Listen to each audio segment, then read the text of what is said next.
الحمد لله رب العالمين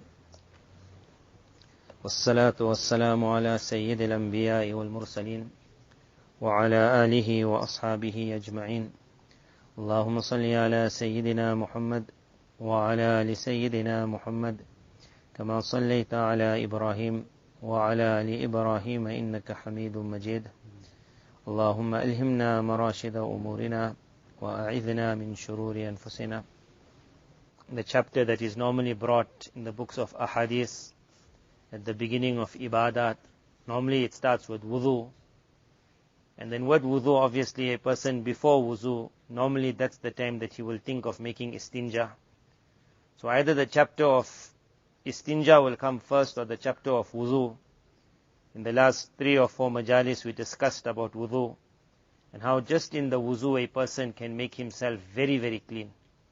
He can make himself well protected. He can create his shield around him. It makes him shine. It takes away dirt. The chapter which muhaddithin will then bring after that, if wuzu is brought first, will be the chapter of the adab, the etiquettes that were taught for a person who goes to make istinja. So in the kitab Mishkatul Masabih, the author has titled this chapter Babu Adabil Khala, the chapter of the etiquettes when one is alone. Khala normally refers to going for istinja, because it's understood at that time a person is alone. But this is not like you alone yourself.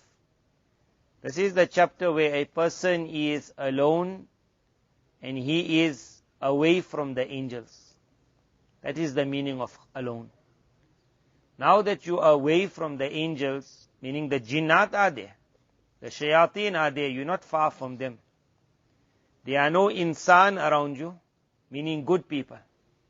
The main thing is those angels which are known as the angels of mercy, because the area is an area of dirt, or because your private area is being exposed. This is the time that the angels pull away. Now you are really lonely. You are alone.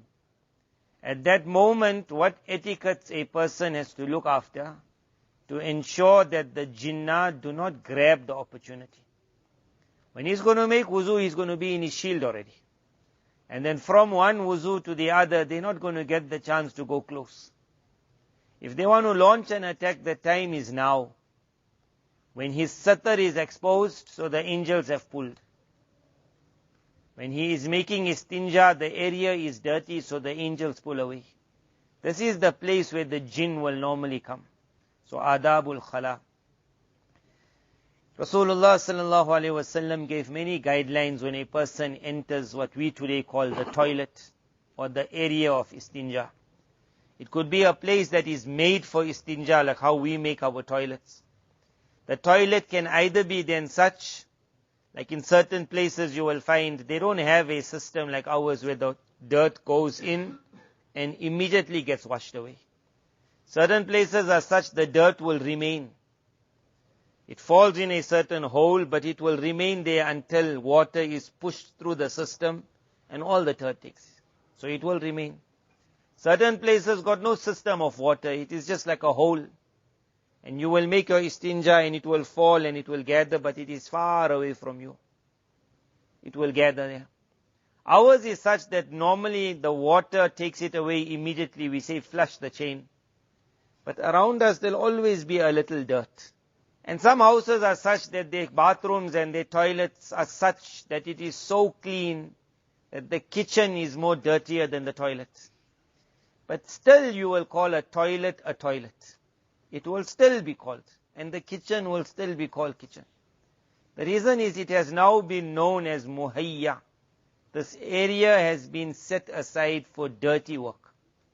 That is why the door is kept closed. It is not like the most best part of your house. This is an area of dirt. The more dirt that is in the toilet, the more shayateen will gather around in that area. The more cleaner the toilet is, less shayateen. Angels, however, are like us. Their nature is such that where they are attracted to clean things, similarly they are attracted to what is known as a clean place. So the angel is not going to go see at the toilet that how clean did your maid or did your wife or your mother make the toilet. And if it is found clean, then the angel will say, no problem, I'll be with him till a great. That area is known as an area of dirt. As we feel nafrat from it, similarly the angels, they stay away from it. Rasulullah sallallahu alaihi wasallam, when he explained in their area, in their time, the people would normally search for a place where it was well protected, well covered. That's the place where you are going to be making your istinja. One of the best times or places at that time would be where there would be a lot of date palms. Because these trees would grow very close to each other. So it's very easy for you to find a well protected, secured place. Nabi sallallahu alayhi wasallam mentioned regarding these areas. He said, Inna hadhihi al-hushush. Hashun was referring to this area where there's a lot of bush. So understand this. In every area where there was bush, there wasn't dirt. In every area where there was bush, there was no dirt. But because it was known that people are normally going to come to areas like this to do their istinja, it became known already as the place for the jinn and the place for the angels to move away. Jinn would now come towards it, angels would move away from it. The jinn wouldn't go looking, is there any dirt here? It was known this is your area now. And the angels wouldn't go looking, if there's no dirt we will stay here. It was known that it is not your area. Allah's Nabi sallallahu alaihi wasallam said, Inna hadhihi al-hushush muhtadara. Remember at these gardens where there are a lot of trees, where places are dark, where man doesn't frequent. And when man does come, he comes for the purpose of istinja. He says these areas are muhtadara. They are the areas where the shayateen, the dirty shayateen, the evil shayateen, they gather. Mullah Al-Qari rahimullah mentions, ay bihadratil jinni wa shayateen, evil jinn, what we know as shayateen, they gather in these areas, yatarassaduna bani adama bil adha wal fasad. This is where they find the opportunity to harm man, to put their eye on man, to make him their target, to try to cause some difficulty to him. Where many a person complains about jinn affecting a person, then you have to understand jinn need angels to move. When angels move, that's when the jinn come. After the jinn find their opening, it's like you grab onto something, then you don't let go after that. Once that jinn enters, it is like a cockroach has entered a house. As long as the cockroach is not there, you got a clean house. The day it enters, you can carry on killing one after the other. Some people say when you kill one, that's when it gives birth to another. Whether it's true or not, what it means is so many there are, that no matter how many you kill, another one is coming. No matter how many you kill. Similarly are the jinn. Once they enter, then even if 10 are killed, there's another 20 lining up. How many you're going to kill, so many more are going to, because that opening has been made. So they're always waiting. But you will look at the wording now that comes. Is it only by a toilet? He says, لِأَنَّهُ مَوْضِعٌ تُكْشَفُ الْعَوْرَةُ فِيهِ. What brought the jinn to this area? And what took the angels away from this area? He said, this is an area in which the satar of man is exposed. تُكْشَفُ الْعَوْرَةُ فِيهِ. This is an area in which the satar of man gets exposed. So let's say it's not a toilet. In the past, when Islam came, it became the nature of man. It became the nature of woman. That what is known as my satar, it was so hard for a person who's got a clean nature.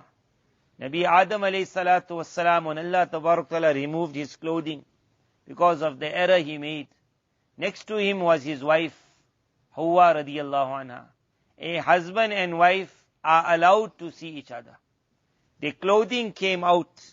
Natural instinct of theirs was, they did not look if any angel is looking at us.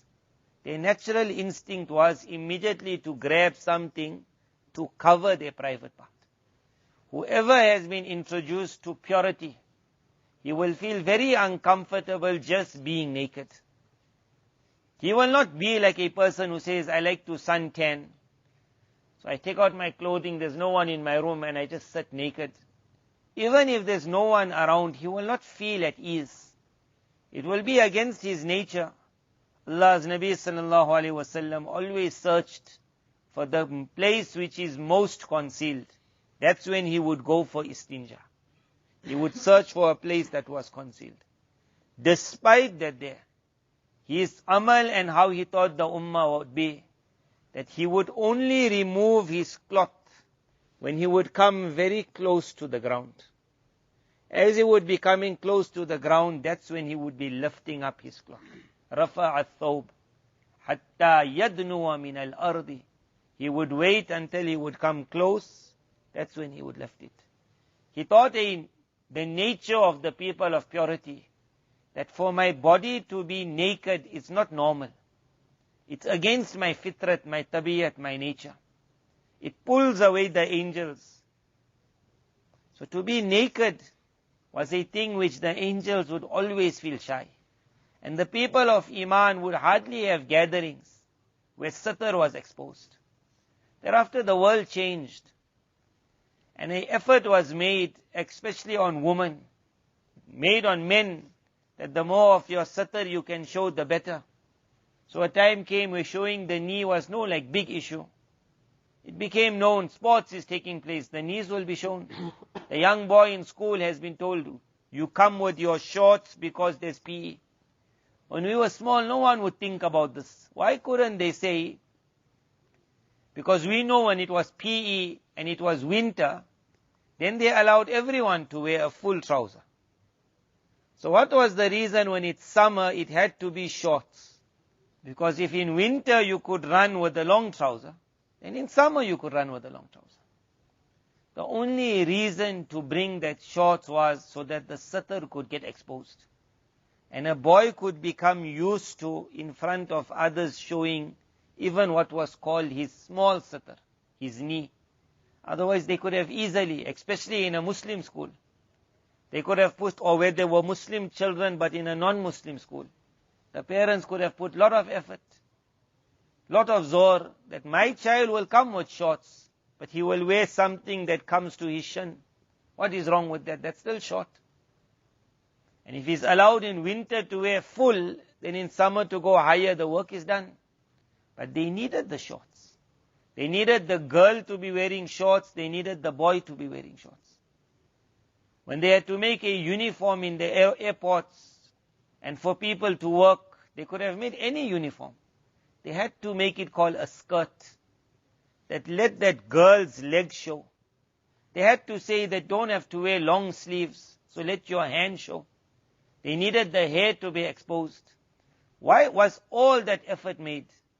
Because it was known at a place where the satr is exposed, the angels pull away and the jinn now will flock. So now the toilet and the place of istinja became a very huge area. Now it became so huge that the person is not sitting for 2 minutes in inna hadhihi al-hushush muhtadara. These are the places where the jinnat are gathering. Now he is sitting there perhaps for an hour. That boy would be sitting in school for how many hours? Even if his satr was not exposed, and there was a girl next to him whose satr is exposed, then he must know in that entire area for 7 hours, there is no angels. This is the place where the jinn are now gathering. How much of chance of attack? Nabi sallallahu alaihi wasallam, when person went for istinja, he taught this concept, that a man must be very aware of his surroundings. He said, when you will go for istinja, فَلَا تَسْتَقْبِلُوا الْقِبْلَةِ وَلَا تَسْتَدْبِرُوهَا. That don't ever let your chest be facing Qibla, don't let your back be facing Qibla. Ulama gave different reasons They explain when it's outside a building, when it's inside a building. One of the main things that even at the time when a person finds a need to be moving to a place where there is no angels, at that time he cannot be oblivious of what his source of power is. So as soon as he will go, the first thought of his will be, where's my Qibla? And understanding where his Qibla is, he will move. He will change his direction. But what a ruling it was. We might not think about it because our toilets are built already. So we already know it's built not towards Qibla. Or we think it's built not towards Qibla. This ruling that came, make sure you're not facing Qibla, meant what? One is, as soon as you enter, think about where's your Qibla. As soon as that thought comes, he understands what my power is. Then in the ihtiram of that Qibla, he will move. Just that amal of his, that he has shown adab to the Kaaba, just that amal of his gets from Almighty Allah a certain special mercy. Remember, the angels will not come to a place of dirt, but it will never happen that the mercy of Allah cannot come there also. So if the angels are pulling away, that is a time where man needs that, oh Allah, how many you protect without the angels. Now he needs it. So his first was, don't be oblivious of your source of power. So as soon as he entered, he has to think about, where's my Qibla? And he has to do an amal which is the adab of the Qibla. That move away. My back cannot face you, meaning my behind. My front cannot face you, he has done an amal. Nabi sallallahu alaihi wasallam then thought, now he will read. One hadith, Nabi sallallahu alaihi wasallam said, Sitru ma bayna a'yunil jinni wa awrati bani Adam idha dakhala ahadukum al-khala'a. When a person enters a place where the jinnat are now there. In this narration it's mentioned when he goes for istinja. Other places when he lifts up his clothing. Meaning when you are undressing, when you are naked. At every place where the angels pull away. And the jinn will normally come too. And they want to now look at your private part. It makes them happy. They laugh at it. They might even play with it. They approach the person. All of this is happening. Why? Because they understand that there's no angels around this person. That's the only thing that gives them the jur'at. Otherwise, jinn are very scared. They take that step forward. They come closer, closer. Allah's Nabi sallallahu alaihi wasallam said, put a barrier between the eyes of the jinn and the satar of Bani Adam. Meaning they must not see you naked. They must not even know you there. Now what will be that barrier? That every time you enter, Nabi sallallahu alaihi wasallam said, Ay yaqul, all he has to say is Bismillah. He just takes the name of Allah. And immediately that barrier has been put up. How long will that barrier remain? That barrier will remain until he leaves that environment and the angels come back to him. But he needs that barrier. Now let's just say when you go for istinja, we need that barrier for 5 minutes. But you do get those students whose istinja needs 20 minutes, half an hour. They start off, they have the introduction, they have the ending, conclusion. How long will their barrier last? It will last how long he needs it. If the jinnat will come in the toilet because the angels pulled away because there's no satar. There's an aura exposed. So similarly in the class of the child, the jinnat will also approach when the angels pull back because so much of people's satar is exposed. Similarly in the marketplace, once upon a time it was not like that. But in today's marketplace, let summer come. And whatever clothing is there, it's only being sold in the shops after that. Because in the market, there's no cloth. Everyone is making an effort to wear even less. And how that woman thinks, and what was put in her mind that in summer you'll feel very hot. Whereas clothing is such that everyone knows if you wear white clothing, it will push away heat. It was never ever said, don't wear clothing. But let summer come. And for some reason, a boy and a girl, he understands, I need to take out my clothing. I'm just feeling hot. So the top came off, it became a skipper. Then the arms were shown. Then the girl's trouser came off. And slowly, where it ended, that the time came on the beach, there was only the basic covered. But it never ended there also, it went one further. Where they said, we want those beaches where nothing is covered. What was pushing them towards that? Was it that it's so hot at the beach that the person said, I just even need this year to be getting its aircon? Or was it that the jinn needed to invite even worse jinn? Even worse. And the worst of the worst will come where the filthiest of filthiest is seen.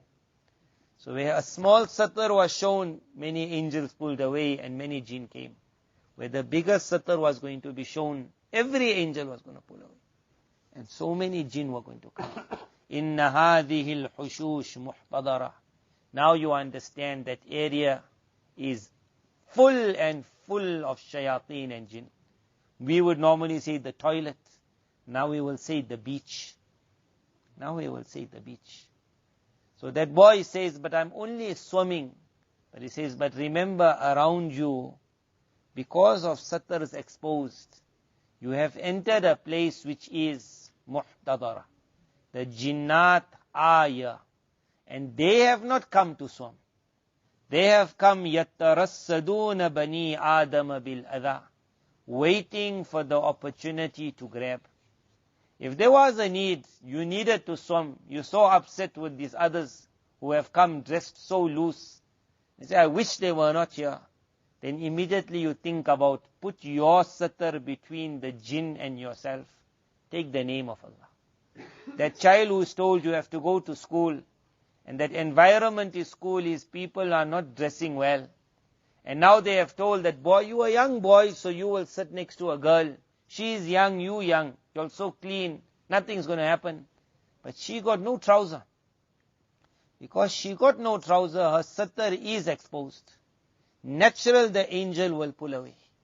When the angel pulls away from her, the jinn are definitely going to come closer. When they are close to her, they are going to be close to that boy. That parent has to teach the child, girl or boy, that you are in an area I'm sending you where there's hardly angels, only jinn. At least take the name of Allah. That one who's going to school, lot of jinnat, very little angels. The one who's going to university, everyone says university is hell in itself.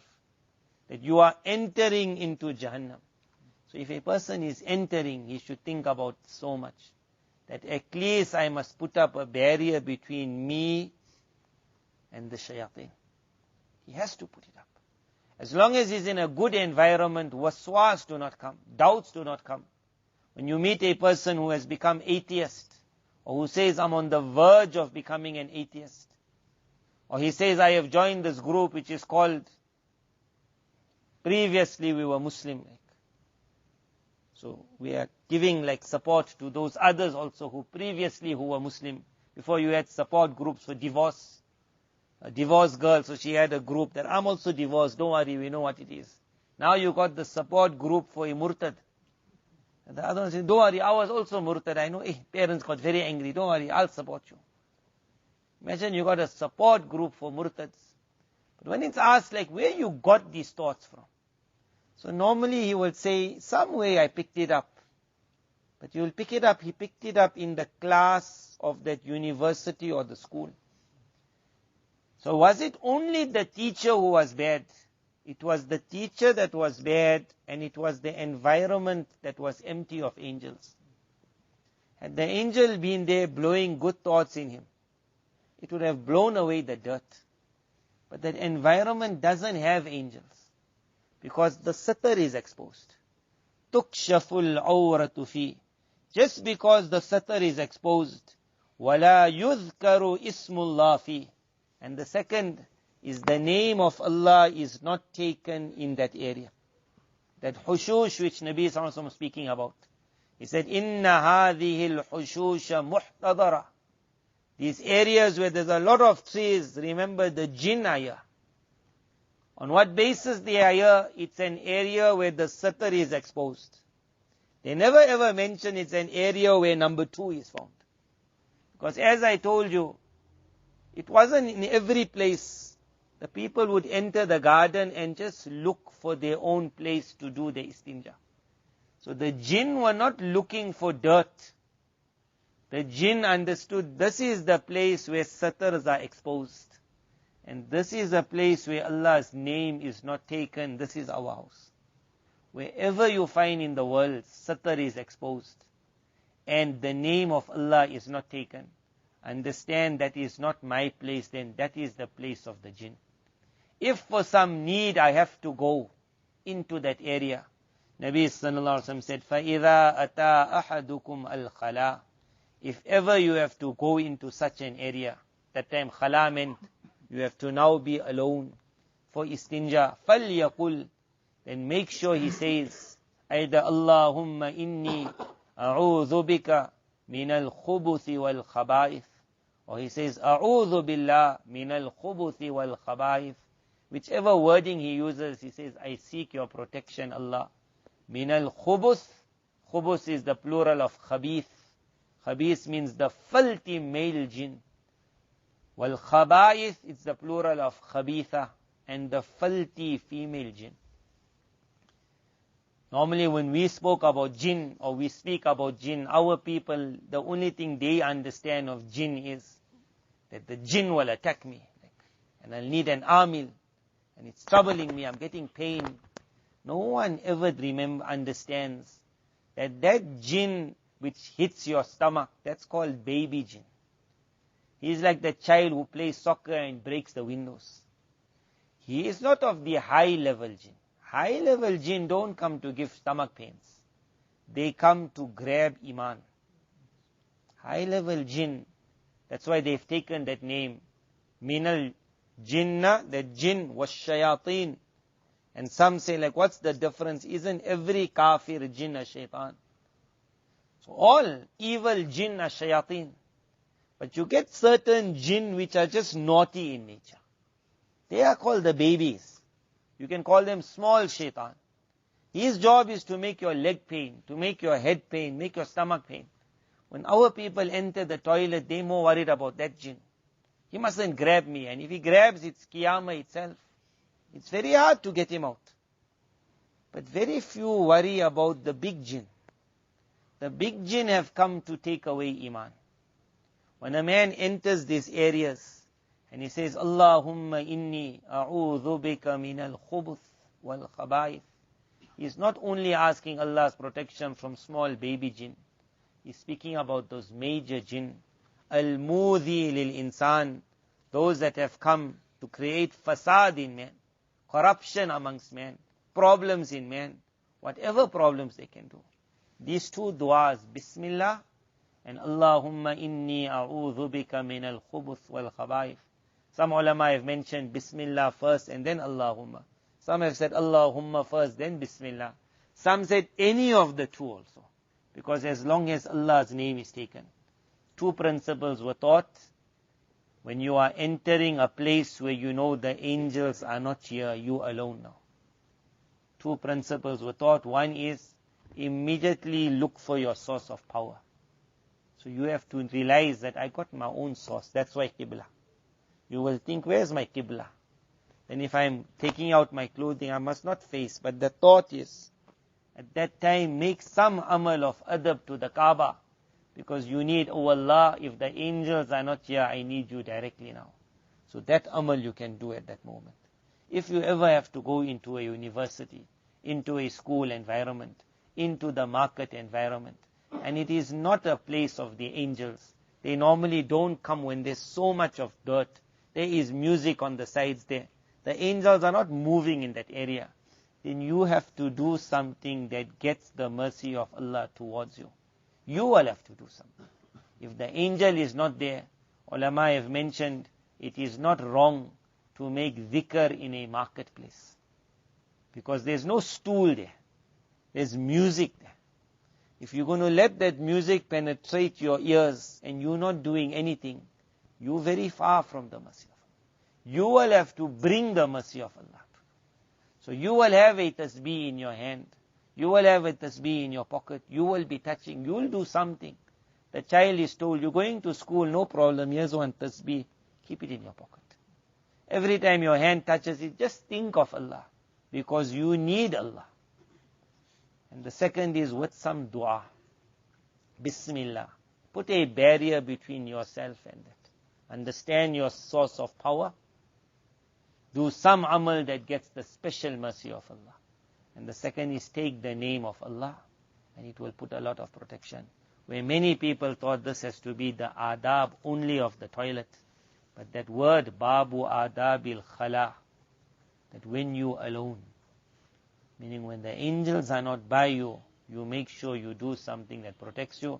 May Allah Tabarak Ta'ala grant us all that going to the toilet also becomes our sabak.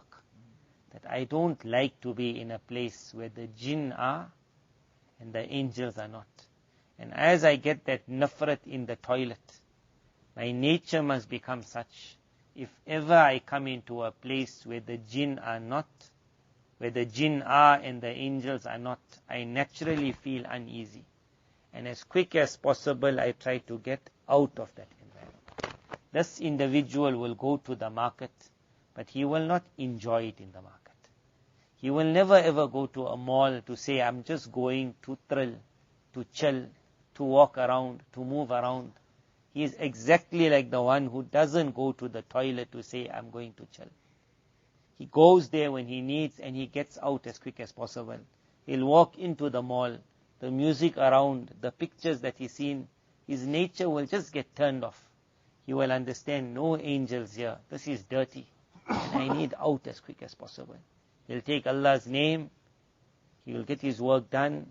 When he comes out, like how a person is just like happy, I'm out. And he says, I thank you Allah, you removed this dirt from me. When a person comes out of that environment, he'll just get calm. May Allah Tabarak Ta'ala make our nature such. We enjoy to be where the angels are. We feel uneasy where the angels are not. Wa akhiru da'wana alhamdulillahi rabbil alamin.